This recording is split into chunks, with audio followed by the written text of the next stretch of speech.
So yun po mga kalangga, mga kababayan, welcome back sa ating munting channel, no? Ang Alex Librada Vlogs.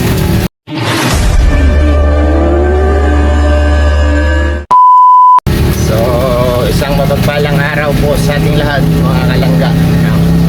Ngayon po ay grabe po ang ulan, no? Grabe ang ulan. I'm driving the limousine. Sa mula kaninang umaga hanggang ngayong hapon ay umulan po. Ang oras po natin ngayon ay mag alas 4 na po ng hapon. So no choice, no? Kailangan kong puntahan at mabayaran yung bintana na pinasukat ko para magawa. So pansin nyo, nakasarado kami, no?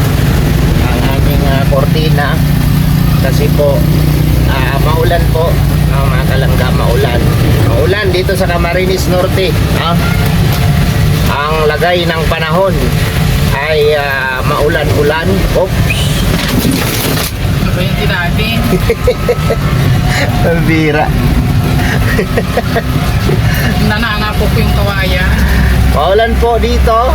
And then pupuntahan ko yung nagsukat ng bintana kasi kailangan nating mabayaran para kahit ganito yung panahon, baka may kabit naman nila, no? Pero sa tingin ko hindi yata, no? Hindi yata naikabit. So wala tayong choice kasi walang tigil yung ulan, kaya nag-ano na kami, baby car papunta doon, no? Kasi maulan po, no? So ayan po yung panahon, no? Yan, maulan po sa Camarines Norte mga kababayan, no? Simula nung nakaraang araw hanggang ngayon. So kaninang umaga pa ito hanggang ngayon po ay maulan po, no? Maulan po sa Dait. Guys, Grabe naman yun. pulo ko yun, ayos yun, tabing-tabi na nga tayo, ginit-git pa tayo, Pastilan Dolor. Sarap batuin yun. Ayan. So malapit lang naman yung nagsukat ng bintana. Puntahan natin, no? Para maalaman natin kung magkano yung ating babayaran sa lahat, no? Sa apat na bintana ni Ate Luz. Grabe po yung ulan. Mahina lang siya pero continuous, no? Inday-inday ang ulan. Ang ulan ay inday-inday. Grabe ang ulan. Ulan. Uy, matubig na din eh.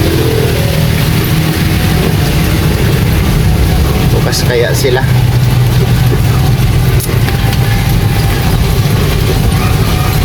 Bukas. Ay, sarado yata. Lagi na lang umuulan. Yung walang tigil ang ulan ngayon.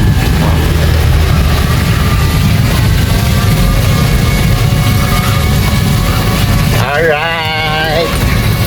Pinasukatan din sa amin yung sa may lababo. Ginawa nyo? Huwag nyo gawin, ito lang. Sino nagpasukat, sila? Grabe. Pero ito man lang yung usap natin Oo. Saka na yun. Bahala na sila doon. Basta ang importante itong mga bintana. Yung apat ang nasukatan mo? Okay.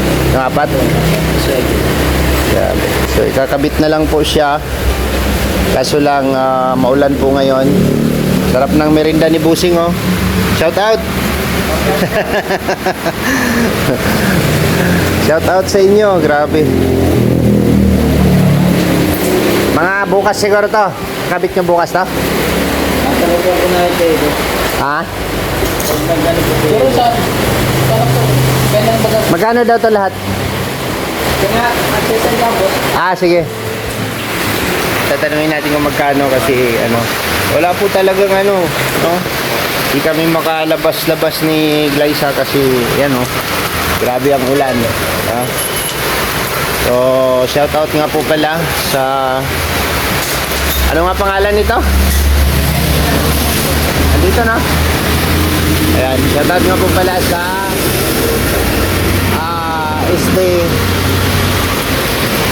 is the aluminum glass, no? Kay boss. Anong pangalan ni boss? Ha? Jervin Sanchez. Si Boss Jervin, no? Boss Jervin, salamat nga po pala sa'yo at nakakatawad tayo sa kanya kahit papano, no? Kasi ito naman ay tulong natin sa ating mga beneficiary. Thank you po kay Boss Jervin. Salamat po sa'yo. Shoutout po sa iyong pagawaan, no? Is the aluminum glass. Dito po yan sa sakop na ng Dugungan to, no? Ayan, dito po yan sa Dugungan, malapit sa kampo ng PNP. Paglagpas nyo lang po, makikita nyo na po yan dito. Ayan po yung nila, trademark, yung signage nila, no? So, pumunta tayo dito kahit maulan para bayaran yung ating pinagawa, no?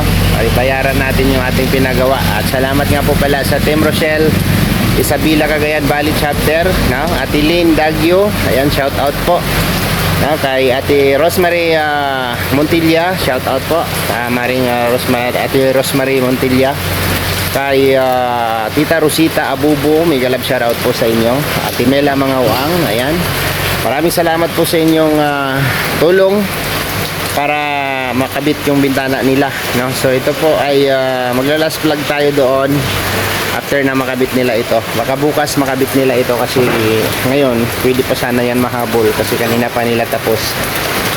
Hindi kaya kasi maulan, no? Grabe yung ulan. So sana makabit nila bukas yan para mapuntahan natin. May vlog na natin sila. Alright, so ito po yung kanilang mga gawa, oh. Ayan. Ito yung may hamba, boss, na. Ito yung may hamba. Pagka ganito, magkano tong standard na sukat? Magkano ang pinaka ninyo? Yung pinaka regular ninyo na presyuhan nito. Ganda, guys, oh. Mayroon siyang jump 5.5. Ay mura lang siya, no? Sa iba kasi umaabot ng to. Pero pag may grills to, abot ng mga 6,000. 7 plus, 6 plus. 6,000 plus pag may grills, no? Yung okay. Kasi ang ang pinapagawa lang po namin ay ganito lang po siya. Wala po tong parang jam ang tawag nito, hamba. Hamba ang tawag nito, di ba?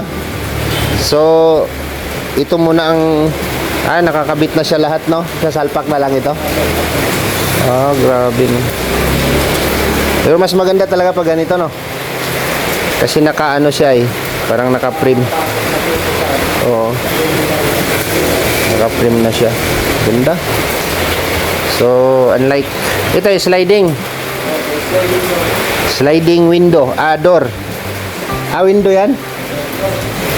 Kasi yung taas sliding window.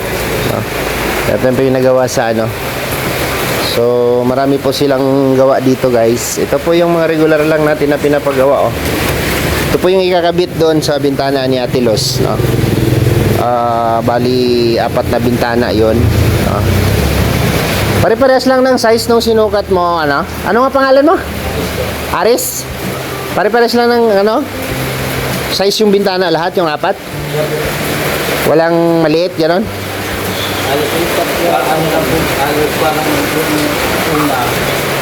Parang nabaliktad lang. Konti lang yung diferensya. Halos pare-parehas lang ang sukat. Okay. So, mayroon tayong mga kasamaang gumagawa ng bahay, no? Gabisyera. Ayan, Bro Gab. Dito po kayo at suki po namin to dito. Baka magustuhan nyo po yung kanilang mga gawa dito, no? Ito, may na siya, bro. May hamba na siya, oh. May jump, window jump. Bago yung sliding, nakabox na siya, oh. Palibot, no? May mga may mga kasamaan kami doon na bro. Diyan, oh, sa may kahabaan. Ay 2 bahay yata na ginagawa. Baka dito ko sila i-recommenda, no? Sila na mamili kung anong gusto nilang design, no? Kayang-kaya naman kahit ano. So dito bro, nakaka-discount tayo dito. Kausapin nyo lang si boss. Nakaka-discount tayo dito. Itong ganito, ano naman to? Ang laki, no? 4 panels. Buong ano? 4 panel po sir. Sa eskwelahan to? Grabe, ganda. Ang laki, oh.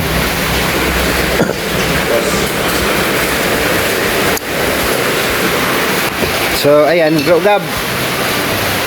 Dito lang yan bro, sa may kampo. Puntahan nyo dito. No? Paning Joey. Baka wala ka pang bintana. No? Ay, dito. Lagpas lang ng kampo ng PNP papuntang Dugungan. Dito po yan sa Dugungan. No? Kayo dito, pwede ka mag-inquire dito. At siyempre, sabihin nyo yung pangalan natin. No? Sikilala tayo dito. Tapos, discounted po ang kalingap dito, no? Discounted ang kalingap dito. Ano na to, so ito po yun, nagisuki na natin sila, no? Simula nung kanino bang bahay, kay Ate Christy, kay Nanay Celia dyan, Nanay Lilia na matanda dyan sa Lawihaw. Tapos saan pa ba yung nakabitan nila? Marami na silang nakabitan na pabahay ni Dodong. So meron pa tayong susunod na pabahay. Dito pa rin tayo mag-order. So nakakamura tayo dito or nakaka-discount tayo dito at pinaka-discount tayo ni boss kasi yung ating ginagawa hindi man yan pang personal kundi pagtulong sa ating mga kababayan. O di ba? Kaya kung gusto nyo mag-inquire dito bro, punta kayo dito. Andyan lang sila, andyan yung mga workers ni boss. Pwede kayong magtanong dito kung anong gusto nyo design. Punta kayo dito.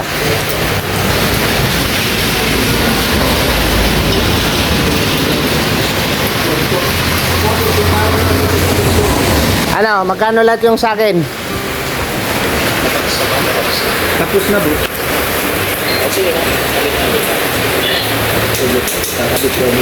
So, bukas daw. Sige, para bukas din kami pupunta doon. 12,000 daw boss. Thank you boss, thank you. Mabayaran ko na po dito. Okay. Alright.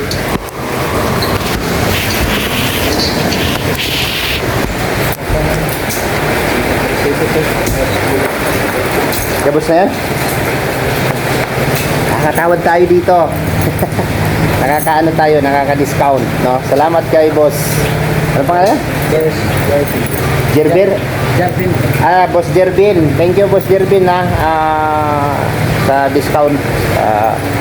May matitira pa dito, may bibigay pa namin doon sa beneficiary namin, no? Yung pinabahayan namin. Di ba? 1, 2, 3, 4, 5, 6, 7, 8, 9. Wala. Pakibilang na lang, boss.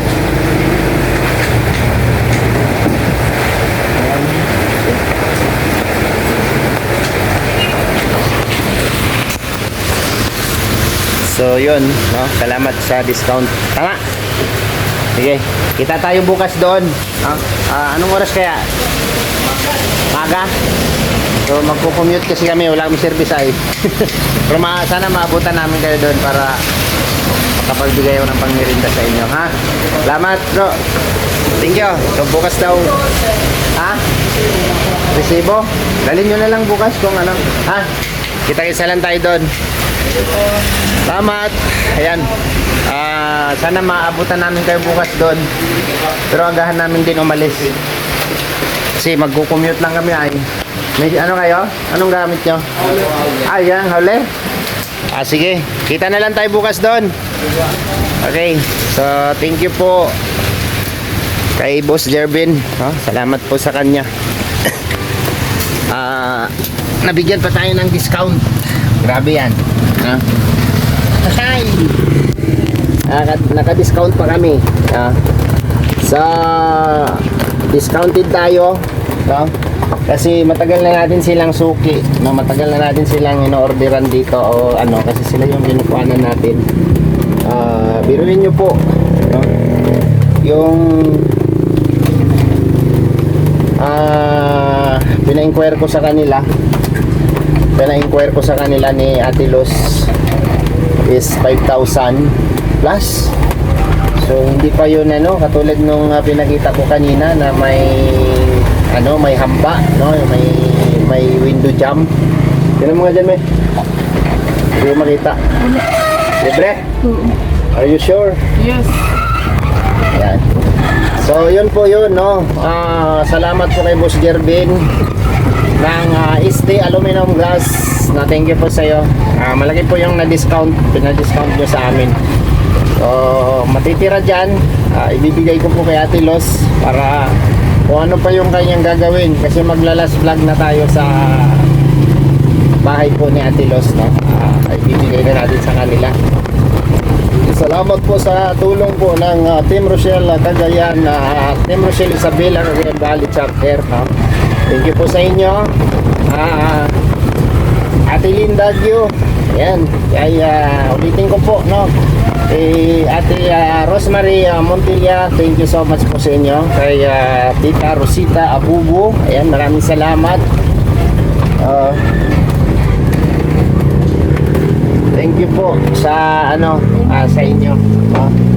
Salamat po nila Ate Mela Mangawang at sa mga hindi ko po nabanggit na mga kasamahan nila Ate Linda Gyo, maraming salamat po sa inyo. Thank you po sa inyong tulong, sa inyong tulong sa bahay ni Ate Luz. So bukas po ng umaga ay pupunta na po kami doon kasi ngayong araw po hindi po talaga kayanin, maghapon po talaga ang ulan, hanggang ngayon po umuulan pa rin po, So, sana bukas medyo okay ang panahon, pag okay ang panahon bukas ay maaga kaming babiyahe ni Glyza para maabutan namin sila na magkabit ng bintana doon. And then yun, thank you sa inyo. So ngayon po ay didiretso kami ng Kubo kasi nandito na kami malapit. Didiretso na kami ng Kubo kasi si Madam sa likod. Hello Madam. Madam Damin. Madam Damin. Punta muna kami ng Kubo para masilip namin yung mga tanim natin doon, para tingnan natin kung yung nangyari sa mga tanim natin doon. Alright, so ayun po mga kababayan, mga kalangga, dito tayo sa Kubo, after tayo magbayad doon sa bintana na pinagawa natin. Dito tayo sa Kubo kasi sinamahan ko si Glyza, harvest siya ng mga bunga, panoorin niyo sa vlog niya. At yung ating ampalaya, namumunga na siya, di ba? Sabi ko nga kahit ilan lang, 1, 2, 3, 4, tagilid pa yung isa. So 4 na puno, 4 na puno ng ampalaya. Pag nagbunga yan, ang dami niyan, So abangan nyo po yan. Ayan na siya, Umusbong na yung bunga niya, dandahan. So wala pa po yung wala po yung pesticide. Ano po yan siya? Natural, pinuminom. Organic, organic, ayan, ating ampalaya. Nagbunga na siya. So ayan, dandahan na yan siya, tuloy-tuloy na yan ang kanyang pagbunga. So wala pong spray yan, hindi ko pa in-sprayan yan. So abunuhan ko lang yan ng anong tawag nito, yung pangpabunga na abono, fertilizer, para musbong siya at dumami yung kanyang mga bulaklak. Kasi ang ganda ng niya, ang ganda ng mga dahon niya, puro buyag. So kapag namunga yan, musbong ang bunga niyan, di natin kayang gulayin yan, sawa ka dyan kakakain ng ampalaya. So bigay natin yan sa mga bitter sa mga bitter na mga person, yan, kailangan yan hindi siya maligaw, kasi pag naligaw yan bababa yung iba. So sasabit lang natin yung mga dyan, mga ibang niya, ganon, para magtultol siya dyan. Magtultol. So ayan, so hanggang dito na lang muna yung vlog natin. Kasi uwi na rin po kami. Salamat po sa inyong lahat sa suporta at pagmamahal. Kung nagustuhan niyo po yung video na to, huwag niyo kalimutang i-like at i-share. Salamat po and God bless. See you next vlog mga kababayan, mga palangga. Bye bye po, bye bye.